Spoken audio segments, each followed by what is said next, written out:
Rebirth इन novel episode 4 कनक सूर्यांश के आगे आकर खड़ी हो जाती है और कहती है, भाई साहब आपसे बात करनी है। सूर्यांश ट्रेडमिल बंद करके कनक के आगे खड़ा हो जाता है तो कनक अपनी नज़र नीचे कर लेती है क्योंकि उसे सूर्यांश से बहुत डर लगता था, लेकिन फिर भी उसे सूर्यांश को सब कुछ बताना था। अगर सूर्यांश को खुद पता चला तो वह जानता था कि सूर्यांश उन सब के साथ क्या कर सकता है। वही कनक की बात सुनकर सब लोग अपना सर नीचे करके सूर्यांश के सामने खड़े हो जाते हैं।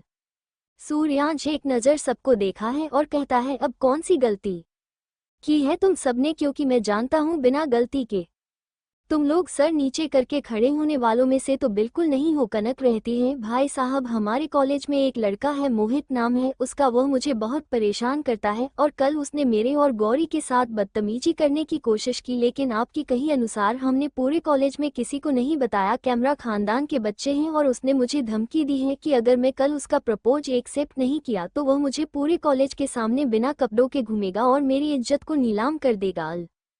कनक गौरी की बात सुनकर सूर्यांश का गुस्सा अपनी हर हद पार कर जाता है और वो खींचकर अपने चारों भाइयों को थप्पड़ मारता है कि तुम चारों के होते हुए कोई भी लड़का आकर मेरी बहनों की इज्जत पर हाथ डालने की बात करता है और तुम लोग कुछ नहीं कर पाते। वहीं अपनी गलती मानकर वह चारों अपनी गर्दन नीचे कर लेते हैं क्योंकि उन चारों कोई लड़ाई झगड़ा बिल्कुल पसंद नहीं था, वह हिंसा वाली लोग थे। लेकिन सूर्यांश वो तो अब मोहित के साथ क्या करेगा ये तो भगवान ही जानता था, क्योंकि मोहित ने उनकी बहन की इज्जत पर नहीं राणा खानदान की इज्जत पर हाथ डाला था और सूर्यांश अब उन्हें माफ करने वालों में से तो नहीं था। वही सूर्यांश अपने दोनों बहनों के सिर पर हाथ फेर कर कहता है, तुम्हें डरने की कोई जरूरत नहीं है, तुम्हारे भाई के होते हुए किसी कितनी औकात नहीं है कि वह मेरी बहनों की इज्जत में हाथ डाल पाए। और आज तुम्हारे कॉलेज में तूफान आएगा, ऐसा तूफान जैसा आज तक राजस्थान में कहीं ना आया होगा। आज मैं उन लड़कों को सिखाऊंगा कि औरतों की इज्जत करना और करवाना क्या होता है, जो संस्कार में उनके माँ बाप ने नहीं दिए, अब उन्हें वो संस्कार सूर्यांश राणा देगा। कनक सूर्यांश के गले लग जाती है और गौरी भी दोनों अपने भाई के गले लगा कर रोने लगती हैं क्योंकि वो दोनों सच में कल डर चुकी थी कि अगर उनके साथ कुछ हो गया तो कैसे जिएंगे, कैसे क्या करेंगे। लेकिन नहीं, आज सूर्यांश का साथ पाकर और उसका प्यार भरा स्पर्श पाकर वो दोनों हर एक जंग के लिए तैयार थी। तभी सूर्यांश उन दोनों के बालों को सहलाकर कहता है, दोनों लोग तैयार हो जाओ, तुम दोनों मेरे साथ कॉलेज जाओगी और मैं भी देखता हूँ आज किसकी माँ ने इतना दूध पिलाया है जो राणा खानदान की बेटियों की इज्जत पर हाथ डालेगा।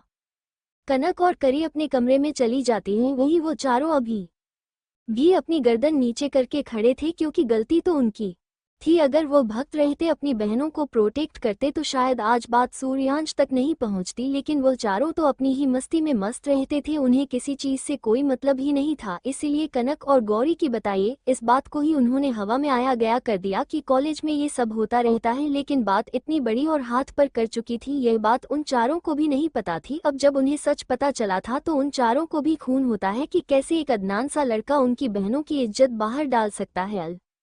कनक और गौरी तैयार होकर नीचे आती है तो सूर्यांश अभी भी हाल में खड़ा था। उन दोनों के आते ही सूर्यांश घर से बाहर निकल जाता है और अपनी गाड़ी में बैठ जाता है। वह दोनों भी सूर्यांश के साथ उसकी गाड़ी में बैठ जाती हैं। उधर वह चारों भाई अलग गाड़ी में बैठकर कॉलेज के लिए रवाना हो जाते हैं। वहीं आने वाले हाथ खतरे से अनजान कॉलेज में इस वक्त मस्ती मजाक का माहौल था। राजस्थान यूनिवर्सिटी यह राणा खानदान की ही प्रॉपर्टी है और ज्यादातर सब लोग सूर्यांश राणा को जानते हैं। सबको ये तो पता है कि सूर्यांश राणा के और भी भाई बहन हैं, लेकिन वह कौन है, कहाँ पढ़ते हैं, कैसे देखते हैं, ये बात किसी को नहीं पता थी। वहीं मोहित और उसका ग्रुप अपनी बाइक पर बैठ आते लड़कियों को छेड़ रहे थे और उन सब के डर के मारे पूरा कॉलेज प्रशासन भी उनसे कुछ नहीं कहता था, क्योंकि वह दोनों टीम के बेटे थे और इसलिए पूरा कॉलेज से डरता था। यहाँ तक कि प्रोफेसर भी उनके खिलाफ कोई कार्यवाही नहीं कर सकते थे।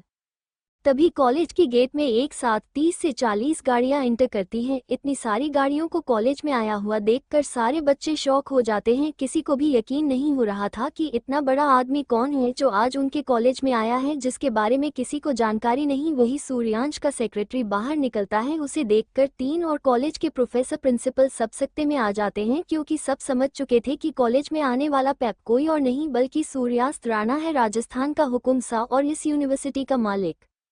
तभी फैक्ट्री के गेट खोलते ही सूर्यांश गाड़ी से बाहर निकलता है। सूर्यांश का और ही काफी था सबको डरा देने के लिए वही सूर्यांश के निकलते हैं। अब सूर्यांश बाहर निकलकर अंदर अपना एक हाथ बढ़ाता है, तभी उसके हाथ पर एक नाजुक से हाथ आता है और एक लड़की बाहर आती है। सूर्यांश के साथ कनक और गौरी को देखकर सब लोग डर जाते हैं, क्योंकि किसी को समझ नहीं आ रहा था कि आखिर कनक और गौरी सूर्यांश के साथ कॉलेज क्यों आई थी। वही मोहित अब दरकार इतना समझ चुका था कि इन दोनों ने सूर्यांश से उसकी शिकायत की है और अब वह गुस्से में और भर गया था। अब उसका बदला इन लोगों से लेने का और भी मजबूत हो चुका था। मोहित को लग रहा था कि वह अपने पापा के दम पर इन लड़कियों को झूठा साबित कर देगा, लेकिन वह ये भूल गया था कि वह सूर्यांश राणा है, ऐसे ही किसी को जाने नहीं देता है। और यहाँ बात उनकी अपनी बहनों की थी, वह तो राजस्थान भी किसी की बहन और बेटी के साथ गलत नहीं होने दे सकता था। सूर्यांश आकर पूरे कॉलेज के कैंपस के बीचों बीच खड़ा हो जाता है और गौरी और कनक की तरफ देखकर कहता है, अब बताओ कौन है वो लड़के जिन्होंने तुम दोनों के साथ बदतमीजी करने की कोशिश की थी। वही कनक और गौरी मोहित और उसके ग्रुप की तरफ इशारा कर देती हैं। तभी दिन आगे आता है और कहता है, हुकुम सा ये लड़कियां झूठ बोल रही हैं, मेरा बेटा ऐसा कोई काम नहीं कर सकता। अरे हम सा ये छोटे घर की लड़कियां होती ही ऐसी हैं जो अमीर लड़कों को फंसाने के चक्कर में अपनी मान मर्यादा भूल जाती हैं। वही उसे दिन के कहे गए हर शब्द के साथ सूर्यांश के हाथ की मुट्ठी बनती जा रही थी और उसका गुस्सा हर हद पार कर रहा था। वही राघव ऊपर हाथ जोड़कर भगवान से दुआ कर रहा था किस दिन को कोई बचा ले। वो दिन कहता है, सर आप नहीं जानते, ये दोनों लड़कियां मेरे बेटे के पीछे पड़ी थी और उसे पैसा इतना चाहती थी, इसीलिए जब उनकी दाल नहीं गाली तो इन दोनों ने आपसे जाकर मेरे बेटे की शिकायत कर दी। तभी सूर्यांश एक घुसा दिन के मुंह पर मार देता है। वही सूर्यांश का एक मौका ही काफी था दिन को जमीन में गिरने के लिए। तभी मोहित और बाकी के टीचर और प्रिंसिपल जाकर उसे दिन को पकड़ लेते हैं। सूर्यांश गुस्से की आग में जल रहा था और कहता है, क्या कहा तूने, एक बार फिर से बोलना। इन दोनों के पास दौलत की कमी है। अरे तुम जानते ही क्या इन दोनों के बारे में। बहन है यह मेरी और सूर्यांश राणा की बहन इतनी गिरी हुई नहीं है कि वो किसी लड़के के लिए या उसकी प्रॉपर्टी के लिए अपनी इज्जत सम्मान दाव पर लगा दे। सबके कानों में अब यही बात पूछ रही थी कि सूर्यांश राणा की बहनें इतनी भी गई गुजरी नहीं। सब लोग कनक और गौरी की तरफ देख रहे थे और दहशत से 4 कदम पीछे हो जाते हैं, क्योंकि सब लोग समझ चुके थे कि जिन बहनों की बात अक्सर राणा परिवार में हुआ करती थी वह दोनों कनक और गौरी है। वही उसे सब लोग उसे दूर हो गए थे। वही कनक की दोस्त माही अभी भी नमकों से कनक की तरफ देख रही थी। वही सूर्यांश अपने चारों भाइयों को आवाज देकर आगे करता है और कहता है, तुम चारों भाइयों के होते हुए किसी एरिया की हिम्मत कैसे हुई मेरी बहनों के ऊपर आंख उठाकर देखने की और उनका दुपट्टा पकड़ने की, या तुम भूल गए हो कि सूर्यांश राणा कौन है। सूर्यांश मोहित की गर्दन पकड़ लेता है और कहता है, क्या कहा था तूने मेरी बहन से कि तू इसकी इज्जत को भारी कॉलेज में उछालेगा, उसे बिना कपड़ों के घूमेगा, यही कहा था ना। चल तेरी मुराद तो पूरी होगी, लेकिन कपड़े किसी और के नहीं तेरे उतरेंगे और तुझे नंगा करके मैं पूरे कॉलेज में घुमाऊंगा। फिर तुझे देखता हूँ कि तेरी क्या इज्जत रह जाती है सबके सामने, क्योंकि तुम जैसे लोग इज्जत के लायक नहीं होते हो। सूर्यांश घुरकर उन चारों की तरफ देखते हैं और कहता है, कपड़े निकाले इन सबके और इन्हें पूरा नंगा करके पूरे राजस्थान में घुमाओ। पूरे राजस्थान को पता चलना चाहिए कि जो इंसान औरतों की इज्जत नहीं करता उसे इंसान के साथ इस राजस्थान का हुक्म सा सूर्यांश राणा क्या करता है। और सब में ये खबर पहुंचा दो, किसी भी कॉलेज, किसी भी यूनिवर्सिटी या किसी के घर में या बाहर किसी ने भी किसी भी लड़की या महिला के साथ कुछ भी गलत व्यवहार करने की कोशिश की या उसकी बिना मर्जी के उसे छूने की कोशिश की तो ये सूर्यांश राणा उसे भरे चौराहे पर सजा देगा। वही सूर्यांश की बातें सुनकर अब प्रिंसिपल और बाकी के प्रोफेसर्स की भी हालत खराब हो जाती है, क्योंकि कनक और गौरी ने बहुत बार उन लोगों से मोहित की शिकायत की थी, लेकिन उन लोगों ने कोई भी ठोस एक्शन नहीं लिया था। और अब जब उन्हें पता चल चुका है कि कनक और गोनी राणा खानदान की बेटी और सूर्यास्त राणा की बहन है, तो अब वो सब लोग डर रहे थे, क्योंकि आज जो हालात मोहित और उसके ग्रुप की हुई थी, जो दिन की हुई थी, वही हालत उन सब की होने वाली थी। सूर्यांश उन सब के सामने खड़ा होता है और कहता है, तुम लोगों ने शिक्षा को व्यवसाय का एक जरिया बना लिया है और बड़े लोगों के तलवे चाहते हो तुम लोग, इसीलिए मुझे अपने कॉलेज में, अपनी यूनिवर्सिटी में तुम जैसे टीचर और प्रिंसिपल की कोई जरूरत नहीं है। ये कॉलेज आज से 4 दिन तक बंद रहेगा, जब तक यह नया प्रिंसिपल, नया दिन और नए प्रोफेसर्स नहीं आ जाते। और मैं पूरी कोशिश करूंगा कि तुम में से किसी को भी पूरी दुनिया में कहीं भी जब ना मिले दर दर की ठोकरें खाओ तुम लोग। कनक और गौरी आकाश सूर्यांश के गले लग जाती हैं। वहीं सूर्यांश उन दोनों को अपनी बाहों में छुपा लेता है और उन दोनों के माथे को चुनकर कहता है, अगर यह बात तुम दोनों ने पहले मुझे बता दी होती ना तो तुम्हें इतना सब कुछ बर्दाश्त करना ही नहीं पड़ता। तुम्हारा भाई कठोर जरूर है, मान मर्यादा का पक्का है, लेकिन वो इतना भी कठोर नहीं है कि अपनी बहन की तरफ उठती हुई नजरों को भी उन्हीं की गलती बता दे। और आज के बाद इस कॉलेज में अगर किसी भी स्टूडेंट ने किसी भी लड़की के साथ या किसी भी टीचर के साथ कोई भी बदतमीजी करने की कोशिश की तो उसका हाल मैं इन चारों से भी बेहतर करूंगा। वहीं बिना कपड़ों के खड़ा वो ग्रुप और दिन शर्म से मरे आ रहे थे क्योंकि सूर्यांश ने उन्हें पूरे कॉलेज के सामने नंगा खड़ा कर दिया था। सूर्यास्त अपने गार्डों को इशारा करके कहता है, इनका मुंह काला करके इन्हें बांधकर पूरे राजस्थान में घुमाओ, और हाँ, पूरे राजस्थान में घूमने के बाद इन्हें मेरे पर्सनल विल पर ले आना जहाँ मैं सबकी सजा मुकर्रर करूंगा।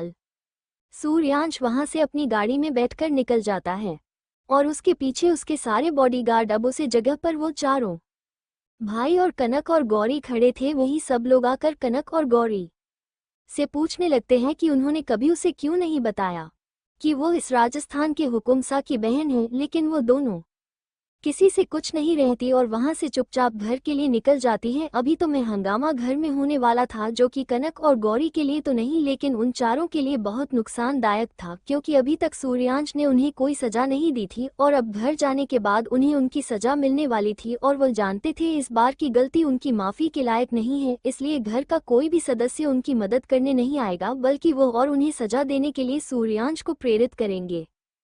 सूर्यांश की गाड़ी राणा महल के अंदर जाती है। वहीं सूर्यांश को इतनी जल्दी घर वापस आया हुआ देखकर पूरा घर हाल में इकट्ठा हो जाता है। वहीं सूर्यास्त गुस्से की आग में अभी भी जल रहा था, उसे अभी भी अपनी बहनों के आंसू और उनकी लाचारी दिखाई दे रही थी। वहीं सूर्यांश को इतने गुस्से में देखकर सूर्यांश की माँ उसके कंधे पर हाथ रख दिया और कहती है, बेटा क्या हुआ, क्यों इतना परेशान है। सूर्यांश अपनी माँ के हाथ को अपने कंधे से हटकर कहता है, माँ सा आपको भी कनक और गौरी के आंसू नहीं दिखे? माँ सा आपको उन दोनों के चेहरे की लाचारी और बेबी नहीं दिखी? आप कैसी मन है जो आप अपनी बेटियों के दर्द को नहीं समझ पाए? बुआ सा कैसा क्या कर रहे थे आप लोग? जब कनक और गौरी घर वापस आती थी तो क्या आप उनके दिन का हाल चाल नहीं पूछते थे, या आप तीनों लोग अपनी किटी पार्टी में और अपने में इतना व्यस्त रहते थे कि आपने कभी उन बच्चियों की कोई भी खबर लेने की जरूरत नहीं समझी? सब लोग हैरानी से सूर्यांश को देख रहे थे, तभी सब लोग आकर हाल में खड़े हो जाते हैं। सूर्यांश गौरी और कनक की तरफ देखकर कहता है, आप दोनों अपने अपने कमरे में जाए और आप चारों हमारे सामने आकर खड़े हो जाए। अपने पूरे परिवार की क्लास लगाने के बाद अब बारी थी उन चारों की। वही अभी तक उनमें से किसी को भी पूरी बात पता नहीं चली थी। तभी सूर्यांश उन चारों की तरफ देखकर अपना हंटर मांगता है और हंटर की डर की वजह से दादा सा हुकुम अपनी ऊंची आवाज में रहते हैं, हुकुम सा बिना बजे जाने और बिना उनका गुनाह साबित किया आपने सजा नहीं दे सकते। होटल समय और अनिका एक दूसरे को बाहों में भर लेते थे। समय अनिका के फोरहेड को चूम कर कहता है, मुझे आज शाम वापस जाना होगा क्योंकि कल मॉर्निंग में मेरी बहुत जरूरी मीटिंग है और उसके बाद फिर मैं सैटरडे को ही आऊंगा और तुम अपना ख्याल रखना है। स्पीच आने का समय के सीने में अपना चेहरा छुपा लेती है और कहती है, समय प्लीज आप मत जाओ ना, मेरे पास ही रुक जाओ। समय जाना तो मैं भी नहीं चाहता बीवी, लेकिन सन जरूरी है। अगर इतना जरूरी नहीं होता तो मैं तुम्हें छोड़कर कहीं नहीं जाता, और अगर तुम्हें 1-2 दिन का गैप मिले तो तुम मुंबई आ जाना। अनिका समय के सीने में अपना चेहरा छुपा लेती है। तभी समय को अपने सीने पर कुछ गीलापन लगता है तो वह अनिका के चेहरे को ऊपर उठाकर देखता है और कहता है, ये क्या बीवी तुम हो रही हो? अनिका समय के गले लग जाती है और कहती है, समय मुझे कभी प्यार नहीं मिला, ना कभी माँ बाप का प्यार मिला, ना बहन का, ना भाई का, ना दोस्त का। मेरे पास अगर प्यार, रिश्ते और हर चीज के नाम पर कोई है तो वह सिर्फ तुम हो। मैं तुम्हारे बिना जी नहीं पाऊंगी। समय प्लीज मुझे छोड़कर तभी मत जाना। समय उठकर बैठ जाता है और अनिका को अपनी बाहों में भरकर अपनी गोदी में बिठा लेता है और धीरे से उसके माथे को, चेहरे को चुनकर कहता है, समय का अनिका के बिना कोई नहीं, जैसे अनिका का समय के बिना कोई नहीं। अनिका, मेरे पास रिश्तों के नाम पर तो बहुत रिश्ते हैं, लेकिन अपने और सच्चे रिश्ते मेरे पास सिर्फ एक है और वो तुम हो। मेरे अपनों ने मुझे धोखा दिया है यानी का, और ऐसा धोखा जिसे खाने के बाद मैं कभी उसे घर में नहीं गया। नफरत हो गई मुझे उस घर वालों से। अनिका हैरानी से समय की तरफ देखती है तो समय कहता है, आज मेरे पास टाइम नहीं है तुम्हें ये सब बताने को। जिस दिन टाइम होगा मैं तुम्हें सब बताऊंगा, लेकिन बस मैं तुमसे ये जानना चाहता हूँ कल को किसी राह पर अगर मेरे पास कुछ ना रही, ना ये धना दौलत, ना प्रॉपर्टी, ना शोहरत, सिर्फ मेरे पास एक नाम रह जाए बहुत समय का, तो क्या तुम तब भी मेरा साथ निभाओगी? क्या तब भी तुम मेरे साथ एक छोटी में रहोगी? आने का समय के 48 को चुनकर रहती है। अगर तुम्हारे पास कुछ भी नहीं रहेगा ना समय, तभी तुम्हारे पास तुम्हारी अनिका रहेगी। अगर तुम सड़क पर सोओगे ना तो तुम्हारी अनिका तुम्हारे साथ सड़क पर सो जाएगी, लेकिन तुम्हें छोड़कर किसी और का दामन कभी नहीं थामेगी। समय अनिका को अपनी बाहों में भरकर लेट जाता है और अनिका को अपने ऊपर लेटकर उसके बाल सहलाने लगता है, क्योंकि वह जानता था उनका ने बचपन से जितना कुछ सहा है, बर्दाश्त किया है, उसके लिए ये प्यार के पास बहुत मायने रखते हैं। आज उनका अपने ऑफिस भी नहीं गई थी, क्योंकि वह आज का पूरा वक्त सिर्फ और सिर्फ समय के साथ बिताना चाहती थी। वो समय का टाइम किसी को नहीं दे सकते। समय उसका पति, उसका प्यार, उसका सब कुछ था। प्यार अगर इतना आसानी से मिल जाए तो बात क्या है, आपकी बहुत सारी मुश्किलें। समय और अनिका एक दूसरे के साथ वक्त बिता रहे थे। आज दोनों के बीच कोई फिजिकल कनेक्शन नहीं हुआ था, लेकिन ये जो पल थी ना, साथ में बात करना, खाना खाना, एक दूसरे को टाइम देना, एक दूसरे के दिल की बातें जानना, ये रिलेशन में सबसे मजबूत कड़ी होती है उसे रिश्ते की। आज वो दोनों सच में एक नॉर्मल कपल की तरह एक दूसरे के साथ थे, लेकिन ये सांप भी इनके बीच अब दूरियां लाने वाला था, क्योंकि समय मुंबई जाने वाला था और अनिका राजस्थान में रहने वाली थी। अनिका समय से कहती है, समय चलो डिनर करते हैं। 9 बजे बज गए हैं। समय उठकर खड़ा होता है और वॉशरूम में चला जाता है। दोनों फ्रेश होकर डिनर करते हैं। डिनर करने के बाद समय तैयार होकर हॉल में आता है, जहां अनिका अपनी आंखों में आंसू लिए समय को देख रही थी। समय उसके फॉरवर्ड पर किस करता है और कहता है, सिर्फ 4 दिन की बात है, 5वें दिन में तुम्हारे पास होगा, इंतजार करना मेरा। और हाँ, काम में खुद को इतना डुबो मत देना कि खाने पीने का भी होश ना रहे तुम्हें। समय और रानी का वहां से अलग अलग निकलते हैं, क्योंकि वह अभी किसी को बताना नहीं चाहते थे कि वो दोनों कपल हैं। आने का समय को एयरपोर्ट छोड़ने जाने वाली थी। समय ने मना भी किया था, लेकिन आने का नहीं मानी। अन्य का समय एयरपोर्ट पहुंचते हैं। समय एक बार फिर अनिका को गले लगाकर उसके फोटो को चूम लेता है और कहता है, अपना ख्याल रखना, 4 दिन बाद में वापस आ जाऊंगा, ओके। और कहाँ कह देती है और ना आंखों से समय को विदा करती है। जाते हुए समय बार बार पलट करने का को देख रहा था। आज ऐसा कुछ था कि दोनों को ही एक दूसरे के बिना अच्छा नहीं लग रहा था, या दोनों एक दूसरे के बिना रहना नहीं चाहते थे। वही समय के जाने के थोड़ी देर बाद ही सूर्यांश का आदमी राघव किसी को रिसीव करने एयरपोर्ट आया था। वह वहाँ अनिका को देखकर पहले तो हैरान होता है, फिर टाइम देखा है तो रात के 11:30 बज रहे थे। राघव अनिका के पास जाता है और कहता है, मैं सोने का, आप यहाँ क्या कर रहे हो? और भी इतनी रात को? आप जानती हैं ना, इतनी रात को अकेले निकलना सिर्फ नहीं है। उनका एक नज़र राघव को देखते हैं और कहती है, मैं यहाँ अपनी फ्रेंड को स्वीप करने आई थी, आपको कोई प्रॉब्लम है? राघव, मुझे क्या प्रॉब्लम होगी, आप प्लीज़ घर चली जाइए, क्योंकि अब रात काफ़ी हो चुकी है और अकेली लड़की का रात को इस तरह बाहर रहना सिर्फ नहीं है। भाई, दूसरी तरफ यह उसे वक्त का टाइम है जब सूर्यांश कॉलेज से घर वापस आया था और सारे घर वाले उसे जवाब मांग रहे थे कि क्यों वह उन चारों को सजा देना चाहता है। समय गुस्से में खड़ा हो जाता है और अपने दादा सा हुकुम को और अपने पापा सा हुकुम उनसे कहता है, इन चारों की वजह से कनक और गौरी की इज्जत पर आ गई थी। यह चारों मिलकर एक लड़के को सबक नहीं सीख पाए जो उनकी बहनों की तरफ गंदी नजर से देखना था, पर के भरे कॉलेज में उनकी इज्जत चलने की बात कर रहा था। एलिल सूर्यांश गुस्से में अपनी माता से कहता है, और आप दिन भर किटी पार्टी करने के अलावा आपके पास कोई दूसरा काम है? खाना आपको नहीं बनाना, घर का काम आपको? सूर्यांश गुस्से में अपनी माँ से कहता है, और आप दिन भर किटी पार्टी करने के अलावा आपके पास कोई दूसरा काम है? खाना आपको नहीं बनाना, घर का काम आपको नहीं करना? तो आप सब लोग इतना बिजी किस चीज में रहते हैं? क्या आप घर में 2 बच्चियों का ख्याल नहीं रख सकते? आज इन दोनों में से अगर किसी को कुछ हो जाता ना, तो मैं आप सबको क्या हाल करता है यह मैं खुद भी नहीं जानता। सूर्यांश का गुस्सा देखकर पूरा घर अपनी नजरें नीचे कर लेता है, क्योंकि सब लोग जानते थे कि अगर किसी ने सूर्यांश से कोई बात कही तो वो क्या कर देगा, ये कोई नहीं जानता था। वही सूर्यांश का गुस्सा उसके आप से बाहर हो चुका था। वही जब राघव को लगता है कि आप कुछ गलत हो जाएगा, तो राघव सूर्यांश के कान में आकर कहता है, राणा साहब, अनिका में की तबीयत खराब है, इसीलिए वो आज ऑफिस नहीं है, उनका की तबीयत खराब है। सुनकर सूर्यांश का सारा गुस्सा पल भर में शांत हो जाता है और ये देखकर पूरा राणा परिवार हैरान हो जाता है कि ऐसा क्या कहा राघव ने कि सूर्यांश का गुस्सा बिल्कुल पानी की तरह ठंडा हो गया है। वही सूर्यांश सीधा वहां से ऑफिस के लिए निकल जाता है। सब लोग राघव को अपने पास बुलाते हैं और राघव से पूछते है तो राघव कहता है सर को मोहब्बत हो गई है और अभी सर को पता चला कि उनकी तबीयत खराब है, इसीलिए सर सिटी ऑफिस चले गए और प्लीज आप में से कोई भी राणा सके आगे यह बात नहीं बोलेगा कि मैं आपको बताया है, वरना वो मेरी जिंदगी हराम कर देंगी और मैं बहुत जल्द आपसे उन्हें मिलवा दूंगा। लेकिन प्लीज ये बात सब लोग अपनी तक ही सेक्रेटली रखना, सर उनसे बहुत प्यार करते हैं और उनके लिए खुद को भी बदलने को तैयार हैं। आपको पता है वो गुस्सा भी बहुत कम करने लगे हैं ऑफिस में, क्योंकि वह नहीं चाहते कि हुकुम रानी सा उनसे डर जाए। पूरा राणा परिवार राघव की बात सुनकर खुश हो जाता है कि चलो उनके बेटे को किसी से प्यार तो हुआ, अब उनका बेटा भी नॉर्मल जिंदगी जिएगा, इतना गुस्सा नहीं करेगा। सब लोग खुश थे, अगर सबसे ज्यादा खुश था तो वो बहुत चारों लोग थे जिन्हें अभी सजा मिलने वाली थी। वो चारों दादा साहेब के पास जाते हैं और कहते हैं दादा साहब हुकुम ये चमत्कार हो क्या, मतलब हमेशा हुकुम अभी आए नहीं और उन्होंने आने से पहले हम लोगों को बचा लिया। सच में यार दादा साहब हुकुम वह तो हमारे लिए जीवन दायिनी बन जाएंगे अगर वो इस घर में आ गई।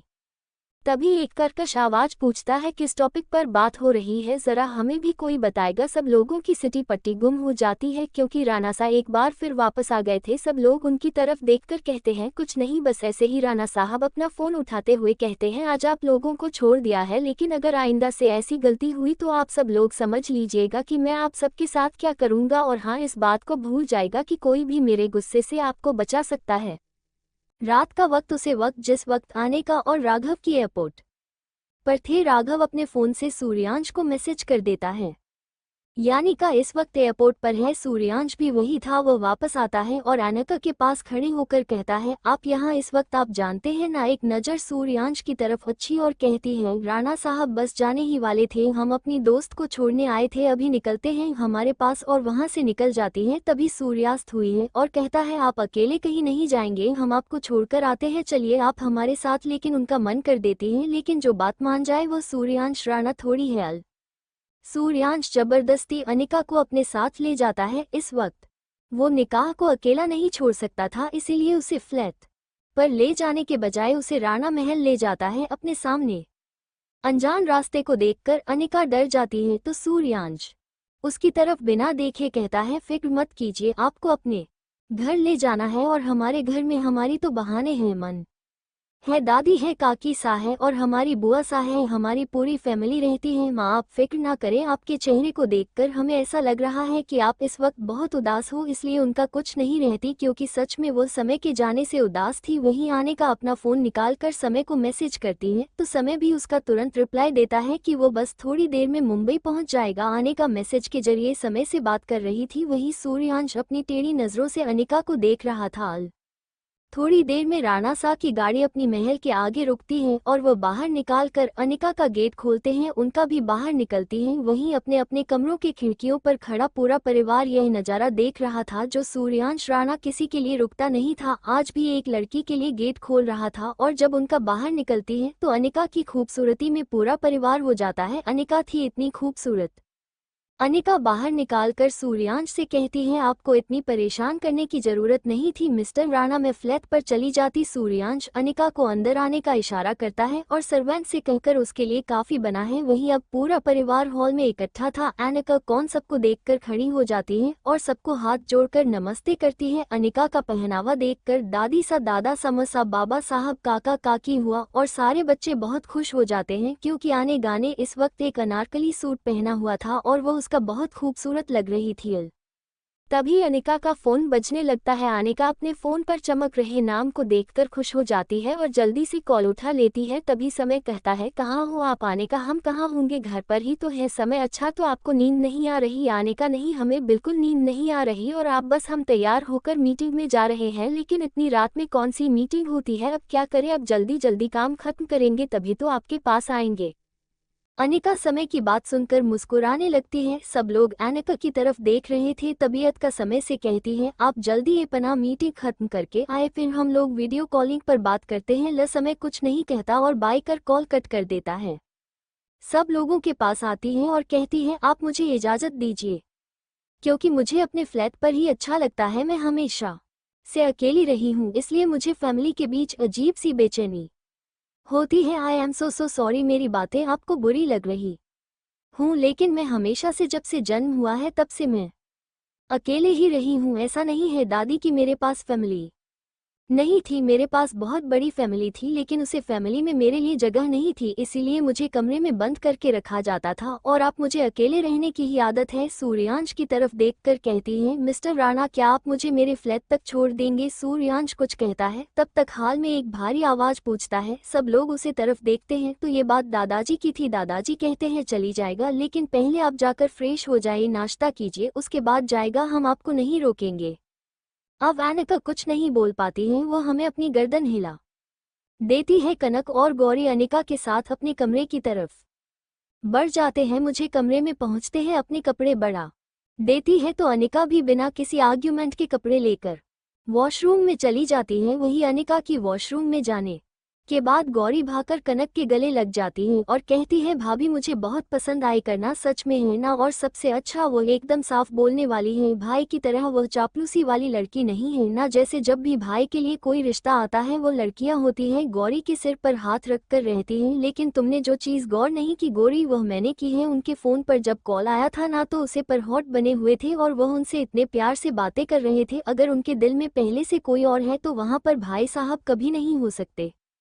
कनक की बात सुनकर अब गौरी भी परेशान हो जाती है, क्योंकि वो चीज़ तो उसने भी नोटिस की थी। फिर वो दोनों कुछ नहीं रहती और बाहर आ जाती है। थोड़ी देर में अनिका का भी तैयार होकर नीचे आती है और सबके साथ बैठकर ब्रेकफास्ट करने लगती है। एलिल अनिका का फोन एक बार फिर बजने लगता है। उनका फोन उठाकर बात करते तो सामने से नैन्सी की आवाज आती है, मैं आज आ गई हूँ लेकिन आप फ्लैट पर नहीं है। अनिका, हमें किसी काम से जरा बाहर आई थी, तो ऐसा करो तुम्हारे पास डुप्लीकेट की तो है ही ना, तो मुझे गेट खोलकर अंदर चली जाओ। और हाँ, मेरे लिए ब्रेकफास्ट मत बनाना, मैं कर लिया है। और तुम्हारे लिए भी मैं यहाँ से ऑर्डर करती हूँ, क्योंकि तुम सफर करके आई हो तो थक गई होगी। और यही बताओ तुम्हारी मम्मी पापा की तबीयत कैसी है? ओके नैन्सी, तुम ख्याल रखो अपना, मैं आता हूँ 1 घंटे में।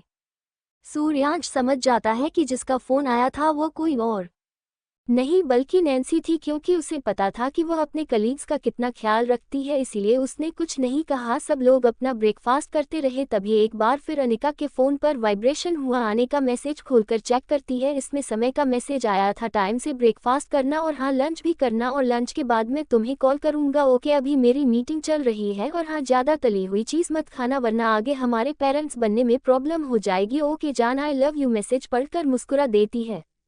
दादी अनिका की तरफ देखकर कहती है, बेटा तुम क्या काम करती हो? मैं देख रही हूँ जब से तुम आई हो तुम्हारा फोन वाइब्रेट ही हो रहा है। अनिका एक नज़र दादी को देखते हैं और कहती है, दादी मैं एक इंडस्ट्रीज की मालकिन हूँ और 1000 मीटिंग सैंड मेल्स होते हैं जो मेरे पास आते हैं। निगा आपको डिस्टर्ब होगा तो आई एम सो सॉरी, इसीलिए मैं आपको बोली थी कि मुझे मॉर्निंग में जाने दीजिए। दादी एक इंडस्ट्रीज का नाम सुनती है तो कहती है, वो वही इंडस्ट्रीज ना जो पिछले 1 साल में और सिर्फ फर्श से अर्श पर जाकर पहुंच गई और जो टॉप 5 में आ चुकी है। वो मेरी कंपनी है, बिजनेस वूमेन बना मेरी मॉम का सपना था। मेरी मॉम तो बन नहीं पाई, लेकिन अपनी मॉम का सपना मैंने पूरा किया है। अगर मेरे पास रिश्तों में कुछ है तो सिर्फ मेरी मॉम है, जिनकी यादें ही काफ़ी हैं मेरी जीने के लिए। उठकर खड़ी होती हैं और कहती है, आप सब लोगों से मिलकर मुझे बहुत अच्छा लगा। अब मैं चलती हूँ क्योंकि मेरी इंपॉर्टेंट मीटिंग है, और जिस प्रोजेक्ट पर मैं मिस्टर राणा के साथ काम कर रही हूँ इसकी साइट देखने भी मुझे जाना है मिस्टर राणा के साथ। उससे पहले मुझे मेरे फ्लैट पर जाना है। वहाँ से निकल जाती है।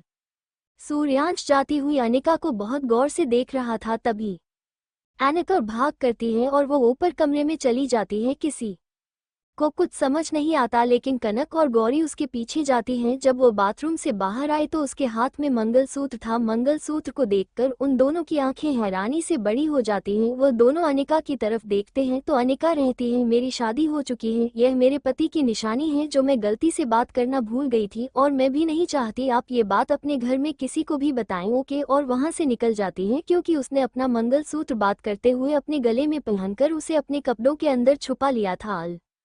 एक दूसरे की तरफ देखती हैं और बेड पर बैठकर कनक रहती है। इसका मतलब भाई को नहीं पता है क्या अनिका जी शादीशुदा है? लब भाई सा का दिल ही टूट जाएगा। लाइफ में पहली बार तो उन्होंने कोई लड़की पसंद की है। गौरी कनक से कहती है, अब इसमें हम कुछ नहीं कर सकते दीदी, क्योंकि भाई साहब के उनकी जिंदगी में आने से पहले ही वो किसी और की जिंदगी में उनकी पत्नी बन चुकी थी। अब हम ये बात किसी के सामने नहीं कहेंगे। कनक गौरी की तरफ देखकर कहती है, लेकिन हमारी फैमिली अनिका जी को अपनी बहू मान रही है, तो हम ये कैसे बर्दाश्त कर सकते हैं? एलिल आप गौरी और कनक एक दूसरे से कोई बात नहीं करती और वह जल्दी से तैयार होकर अपने कॉलेज करने के लिए निकल जाती है क्योंकि सब लोग अपने अपने काम पर जा चुके थे। लेकिन आज कनक और गौरी के दिमाग में सिर्फ सूर्यांश का ख्याल चल रहा था कि जिस दिन सूर्यांश को पता चलेगा कि इनका शादीशुदा है तो वह कैसे रिएक्ट करेगा। उसे यही सब समझ नहीं आ रहा था क्योंकि वह सूर्यांश को बहुत अच्छे से जानती थी। एक बार अगर कुछ पसंद आ जाता था तो सूर्यांश हर कीमत पर उसे पकड़ रहता था क्योंकि सूर्यांश को हारना बिल्कुल पसंद नहीं था। और यहाँ तो वह जिंदगी में सबसे बड़ी चीज को हार चुका था उसे जीतने से पहले ही, और इस सब पर वह कैसे रिएक्ट करेगा यही उन दोनों बहनों को समझ नहीं आ रहा था। अनिका अपने फ्लैट पर पहुंचती है तो देखी है नैन्सी उसका इंतजार कर रही थी। नैन्सी और उनका दोनों वहां से सीधे अपने ऑफिस के लिए निकल जाते हैं। पूरा दिन आ जाने का इतना बिजी थी कि वो समय का कॉल रिसीव नहीं कर पाई, जिस वजह से अनिका को थोड़ा डर लग रहा था क्योंकि वो समय के गुस्से को बहुत अच्छे से जानती थी लेकिन वो कुछ नहीं कर सकती थी। रात के 11 बजे अनिका अपने फ्लैट पर आती है। वो इतना थक चुकी थी कि उसे इतना भी नहीं बन रहा था तो जाकर कपड़े चेंज कर ले।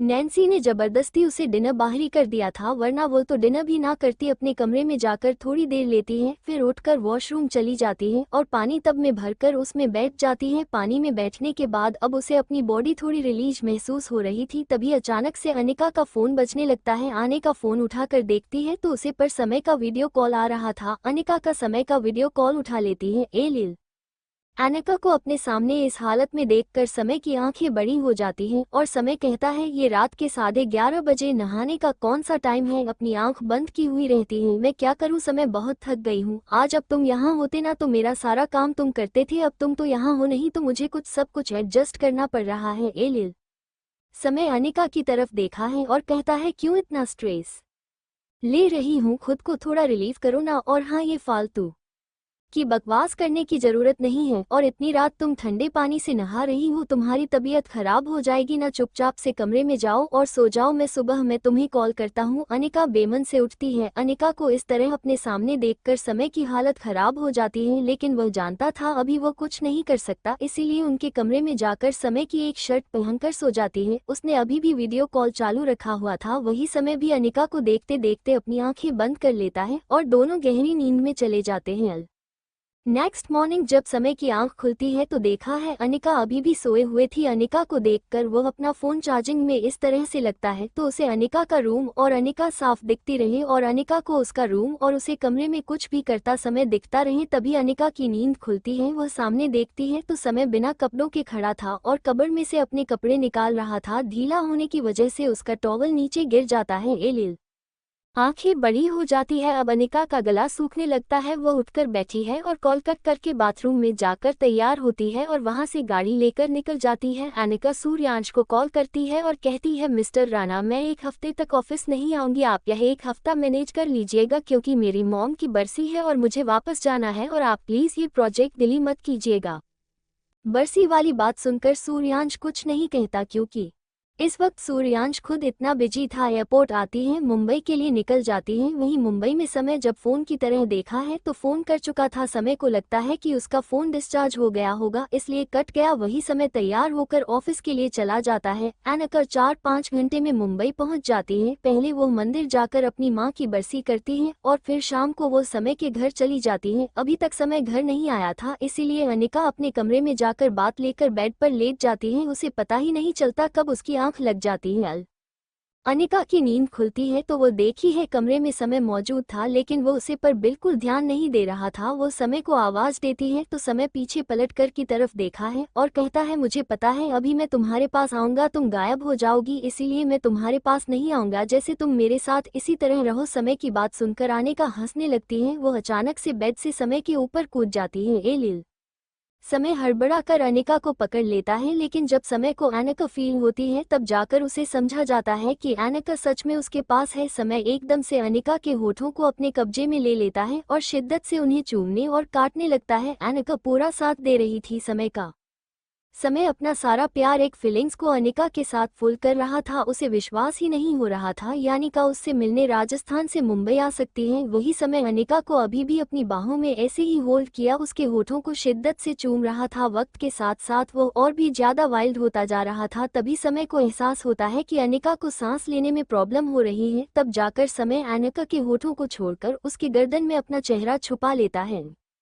एनिका लंबी लंबी सांसें ले रही थी, जिसकी वजह से उसका सीन तेज तेज ऊपर नीचे हो रहा था, जो समय को अपनी चेस्ट पर फूल हो रहा था। अचानक से अनिका की गर्दन में काट लेता है और कहता है, बस ज्यादा मुंह मत करना। अब जाकर आने का कोई एहसास होता है तो वो समय के और खुद से चिपका लेती और कहती है, पति हो आप मेरे, ऐसे कैसे मैं आपसे दूर जा सकती हूँ। फिर समय अनिका को खुद से दूर करके कहता है, डिनर किया तुमने? अनिका नाम है, अपनी गर्दन हिला देती है। उसे समय कहता है, पागल लड़की, सोना ही था तो डिनर करके नहीं सो सकती थी? अगर अभी तुम नहीं उठाती तो भूखी सो जाती, नहीं सो जाती। अनिका मुस्कुराकर अपने दोनों हाथ समय की गर्दन में लपेट लेती है और कहती है, आपको ना मेरा ख्याल रखने के लिए, आपके होते हुए मुझे अपना ख्याल रखने की जरूरत ही कहाँ है। समय मुस्कुराकर को अपनी बाहों में उठाकर नीचे डाइनिंग टेबल पर ले जाता है और उसे बिठाकर खुद खाना गर्म करके लाता है और एक ही प्लेट में साफ करके अनिका की तरफ पहला निवाला बढ़ा देता है। अनिका भी प्यार से निवाला खा लेती है, क्योंकि भक्तों से भी लगी थी। आने का समय को खाना खिलाती है, उसे समय अनिका को ऐसी एक दूसरे को खिलाते हुए वो दोनों अपना डिनर फिनिश करते हैं। मैंने एक फैसला किया है। समय समय हाँ बोलो, मैं सुन रहा हूँ। अनिका रहती है, मैं चाहती हूँ कि राजस्थान वाला प्रोजेक्ट मैं माही को दे दूँ। माही वो प्रोजेक्ट संभाल लेगी, वह मेरी दोस्त होने के साथ साथ मेरी बिजनेस पार्टनर भी है। तो मैं चाहती हूँ कि राजस्थान और प्रोजेक्ट वही देखे और मैं यहाँ मुंबई वाले प्रोजेक्ट देखूंगी। समय अनिका के पास जाकर कहता है, जो तुम्हें ठीक लगे अपने बिजनेस के लिए तुम बुक करो। माही को कह देती है कि वो कल सुबह ही राजस्थान चली जाए, क्योंकि राजस्थान में आप लाभ प्रोजेक्ट उसे ही हैंडल करना है। अनिका से कहती है कि वो अभी नहीं जा सकती, एक हफ्ते बाद जाएगी। एक हफ्ते तक अनिका एडजस्ट कर ले, क्योंकि उसके मम्मी पापा की एनिवर्सरी है, और उसके बाद ही वहां जाएगी, क्योंकि फिर वहां उसे आने का टाइम नहीं मिल पाएगा। माही की बात मान जाती है और पुरुषों में से कहती है, मुझे कल सुबह जाना होगा, फिर मैं एक हफ्ते बाद आ जाऊंगी, फिर हम दोनों साथ रहेंगे। समय कुछ नहीं कहता, क्योंकि वो जानता था बिजनेस में थोड़ा बहुत कॉम्प्रोमाइज तो सभी को करना पड़ता है। इसीलिए वह भी अनिका को लेकर अपने रूम में चला जाता है और उसे अपनी बाहों में भरकर लेट जाता है, क्योंकि अनिका को फील करना चाहता था। नेक्स्ट मॉर्निंग अनिका राजस्थान के लिए निकल जाती है और वहां से सीधा वो अपने ऑफिस जाकर अपने काम में लग जाती है, क्योंकि वो चाहती थी एक हफ्ते में वो इतना काम तो कर ही ले कि वो थोड़ा बहुत माही का लोड कम कर दे। तभी अनिका का फोन बजता है। अनिका देखी है उसे, पर दादी माँ फ्रेश हो रहा था। आने का कॉल उठाकर रहती है, जी दादी कहिए। दादी बेटा आज गणगौर है, आज के दिन लड़की व्रत करती है, यह अपने पति की लंबी आयु के लिए रखा जाता है। अगर यह व्रत रखना चाहती हो तो रख सकती हो, तो तुम यही आ जाना, यहीं पर सब लोग पूजा कर लेंगे। अनिका कुछ सोचती है और कहती है, ठीक है मैं आ जाऊंगी। शाम को ऑफिस के काम से फ्री होकर अनिका राणा महल चली जाती है। जब वो पहुंचती है तो पूरे राणा महल को बहुत ही भव्य तरीके से सजाया गया था। ऐसा लग रहा था आज यहाँ किसी की शादी है, लेकिन अनिका इस बात पर ज्यादा ध्यान नहीं देती और वो अंदर चली जाती है। अंदर सब लेडीज मेहंदी लगाई बैठी थी। तभी दादी कहती है कि करना अनिका के हाथ पैर मेहंदी लगा दो, कल उसका व्रत है ना, और मेहंदी आज ही लगेगी। अनिका भी अपने दोनों हाथ आगे करके बैठ जाती है। एलिल कनक और गौरी अनिका के दोनों हाथों पर मेहंदी लगाने लगते हैं। कनक अनिका की तरफ देखकर जोर से कहती है, आप अपनी मेहंदी में किसका नाम लिखवाना चाहते हैं? अनिका धीरे से कनक के कान में रहती है। समय वही यह नाम सुनकर कनक और गौरी एक दूसरे को देखने लगती हैं, क्योंकि उन्हें नहीं पता था कि समय अनिका के पति का नाम है। घर में किसी ने नहीं सुना था कि इनका ने अपनी मेहंदी में किसका नाम लिखवाया है, लेकिन वहीं ऊपर खड़ा सूर्यांश ये सब कुछ देख रहा था। उसे लग रहा था कि आने का ये सब कुछ उसके लिए कर रही है। उसे गलतफहमी हो गई थी, जो दादी के बुलाने पर उनके यहाँ एक बार में आ गई थी, लेकिन वह यह नहीं जानता था अनिका पहले से किसी और की हो चुकी है।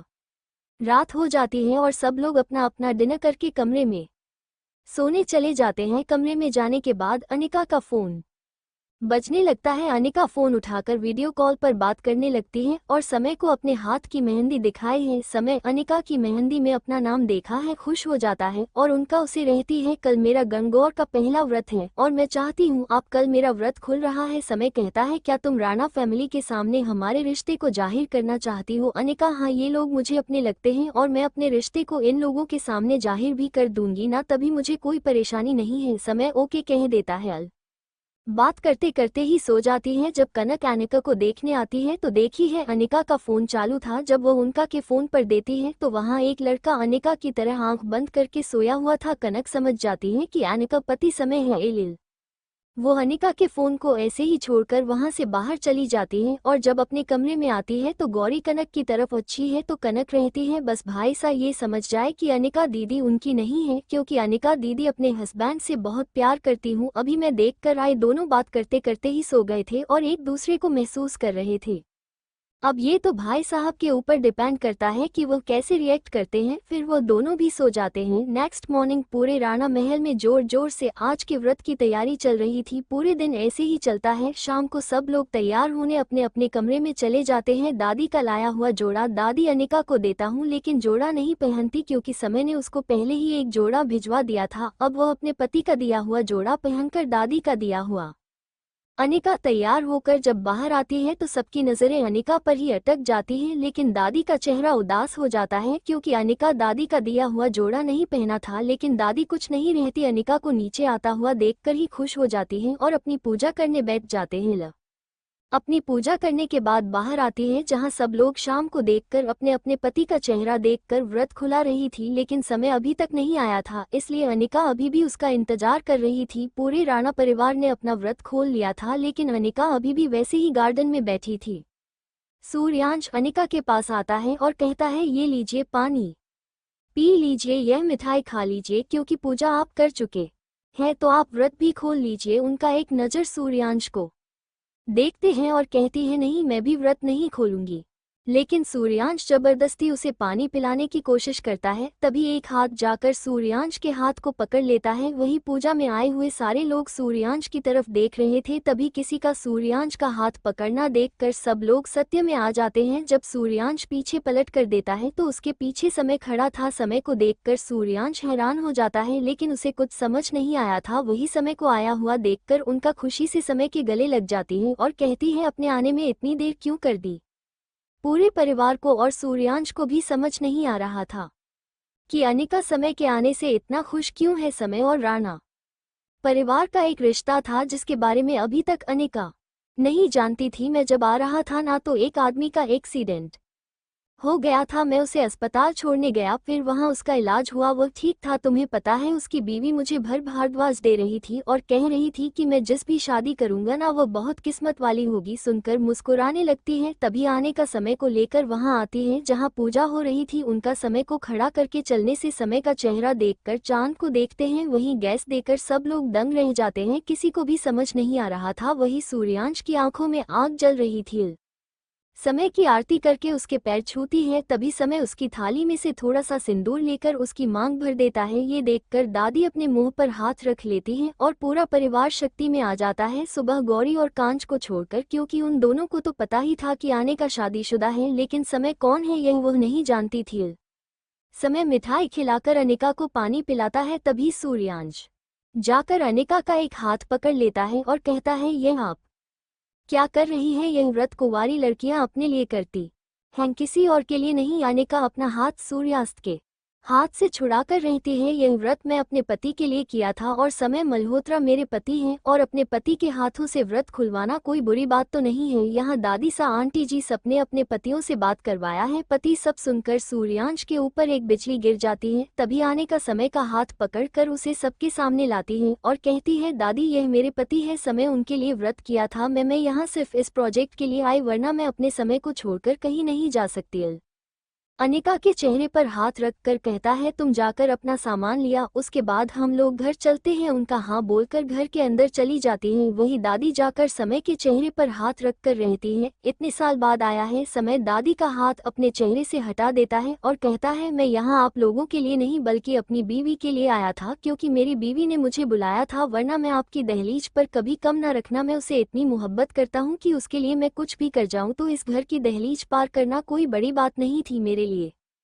सूर्यांश भी समय को देख रहा था। सूर्यास्त समय की तरफ देखकर कहता है, शादी कर ली, सब कुछ कर लिया, किसी को एक बार बताना भी जरूरी नहीं समझा। समय सूर्यांश की तरफ देखकर कहता है अब मैं आपको क्यों बताऊं कि मैं शादी कर ली, आपको क्यों बताऊं कि मैं किसके साथ हूं। आप लोगों ने मेरी उसे वक्त सुनी थी जब मुझे आप लोगों के सपोर्ट की, आप लोगों के साथ की, आप लोगों के प्यार की जरूरत थी। आप लोग मेरे लिए उसी दिन मर गए थे जब अपने 15 साल के बच्चे को घर से बाहर निकाल दिया था, और एक बार उसे वक्त में कुछ भी नहीं किया था। ये बात मैं प्रूफ कर सकता हूँ, लेकिन मैं करूंगा क्योंकि मैं आप लोगों को जिंदगी भर दर्द, गम और दिल में देखना चाहता हूँ। खुद को राजस्थान का हुक्म सा कहते हुए अपने छोटे भाई की सच्चाई का भी पता नहीं कर सके। मैं तुमसे छोटा जरूर था सूर्यांश, लेकिन इतना भी छोटा नहीं था कि मैं खुद के लिए स्टैंड ना ले सकूं। मैं 15 साल की उम्र से लोगों के घर में काम करके, होटल में काम करके अपनी जिंदगी बताई है, और अब मेरी जिंदगी में खुशी की एकमात्र भजन मेरी बीवी उनका है, और तुम्हारी नज़र मेरी बीवी पर है। ये बात मैं बहुत पहले समझ गया था। इस नज़र को काबू रखो क्योंकि वो तुम्हारे छोटे भाई की बीवी है, और राजपूतों में तो छोटे भाई की बीवी को बहन कहा जाता है ना, इसलिए तू रहना उसे, वरना आज तक तुमने सिर्फ समय का गुस्सा देखा है। समय समय की मतलब खेल नहीं पाएंगे आप लोग। कनक और गौरी समय के आगे आकर खड़ी हो जाती हैं और कहती हैं आप हमारे समय भाई साहब हैं ना, जिनके बारे में हमें मन बताया था। समय उन दोनों की तरफ देखा है और उन दोनों के सर पर हाथ रख के कहता है अपना ख्याल रखना, लेकिन मुझे कोई रिश्ता मत छोड़ना क्योंकि इस घर से रिश्ता मेरा बहुत पहले टूट चुका था। All to be continued. Thanks for watching.